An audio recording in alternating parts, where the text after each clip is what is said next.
The editing process, which we're about to get into now, can actually be pretty fun because it's where we take that thing that we made and we actually make it readable and make it good.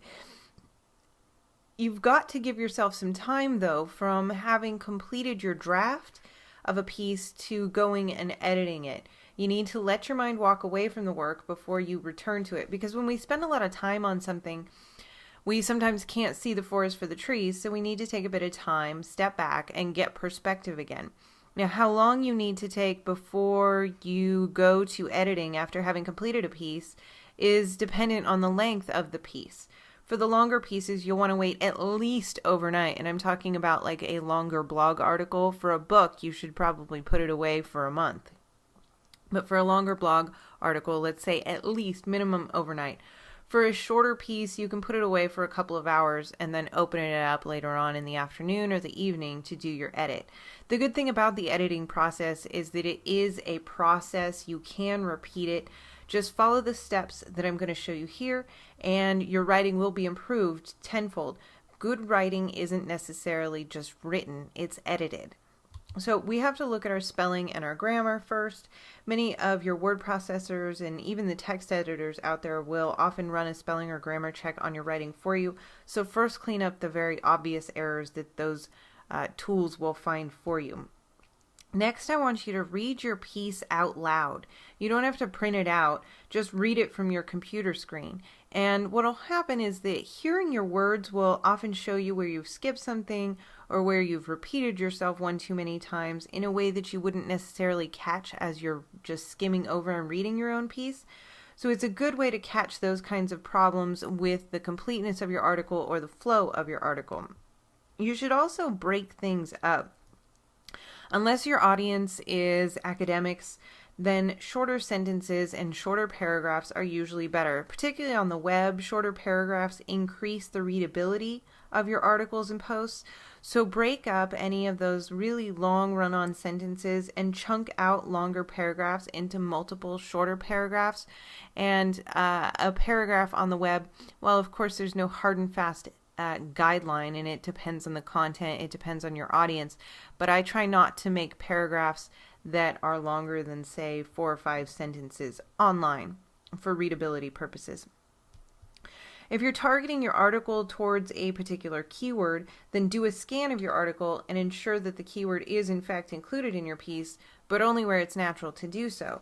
We're not trying to trick the search engines with keyword stuffing, because that doesn't work anyway. And we're also not trying to make it miserable for your actual readers to read, which is why we only include that key phrase where it's natural to do so. But it's also a good idea from a search engine perspective to include natural variations on your keyword. So if your article is about dog training, you would include dog training as your main key phrase in the article, but you should also include other similar key phrases like perhaps canine obedience in your article. It makes it more natural for human readers too when they're looking at your piece, because people don't generally just say the same keyword over and over and over again, dog training, dog training, dog training. And that's what we tend to see in bad SEO copywriting, and that's not what we're going for. Does your piece have an opinion, or does it have a point of view? I gave the example of ambivalence being the worst response to a piece of writing, according to Gary Halbert, the famous copywriter. You don't want people to walk away from your piece being ambivalent or just not caring. Does your reader know at the end of reading your piece how you feel about the topic? Does your reader know how your opinion might differ from conventional wisdom after reading your article?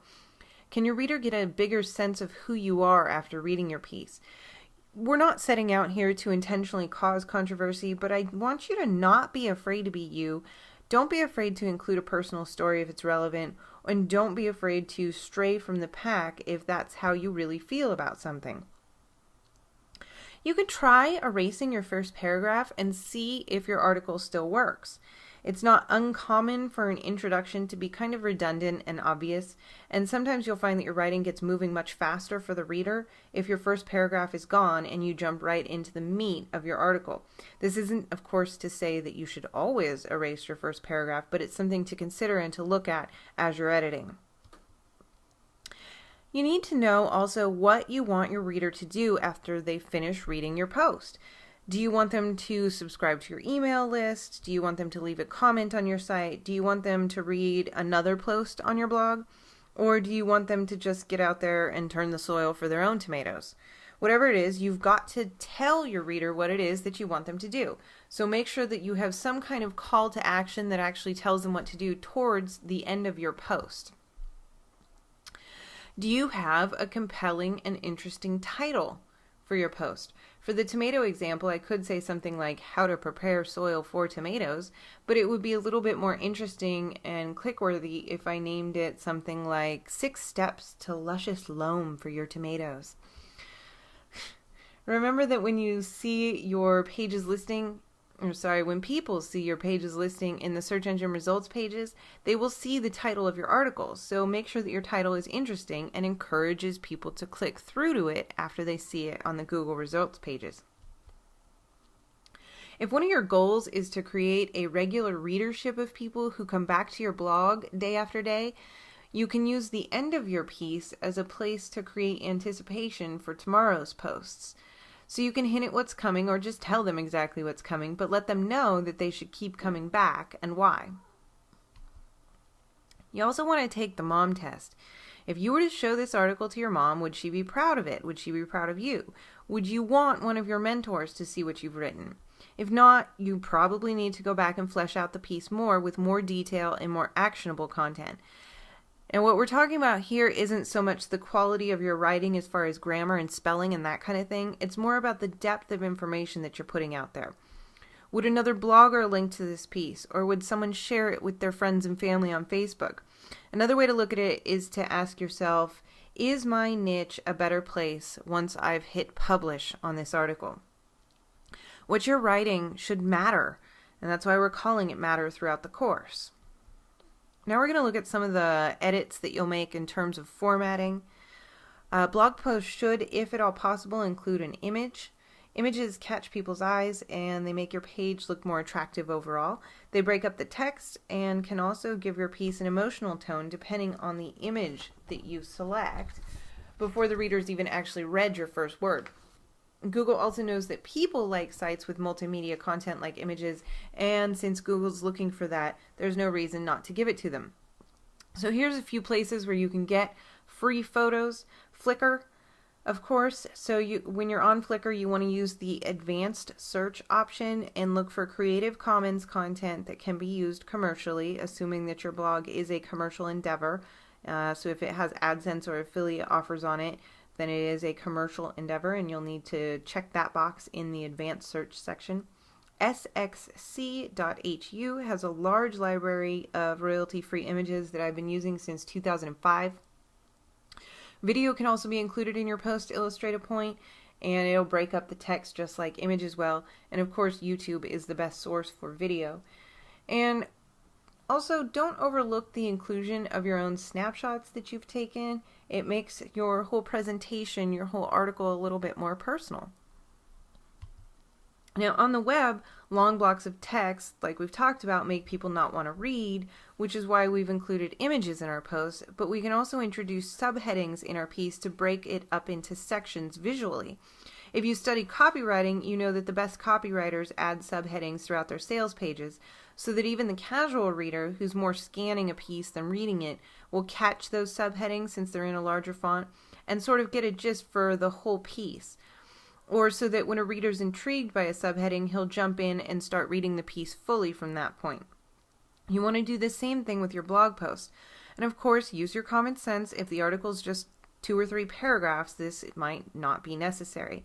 You can also use bolding, italics, and block quotes to break up your text even further and make those important points that you're making in your article stand out for your readers. Finally, look at what your piece is going to look like when you go live. If you're using WordPress, to do that, you would save your post in draft mode and then hit the preview button. Then you can see what it'll look like all formatted and styled inside of your blog's theme. Much like reading aloud, rereading it here as a preview will often make those glaring errors that you just somehow didn't notice before very apparent to you. It's just seeing it in a different light. You also notice when you do this preview any big blocks of text that still need breaking up, or any formatting combinations that don't look good together, and then you can fix them before you go live. So following this editing process with each piece that you put out and your writing will cause your writing to get easier, because you'll know that any mistakes that you make during the draft will be picked up during the editing process. Plus, your finished pieces will have gone through this formulaic and easy to repeat process over and over again, and will be better reading for your blog visitors. Finally, we cannot say this enough, a market leader has an opinion.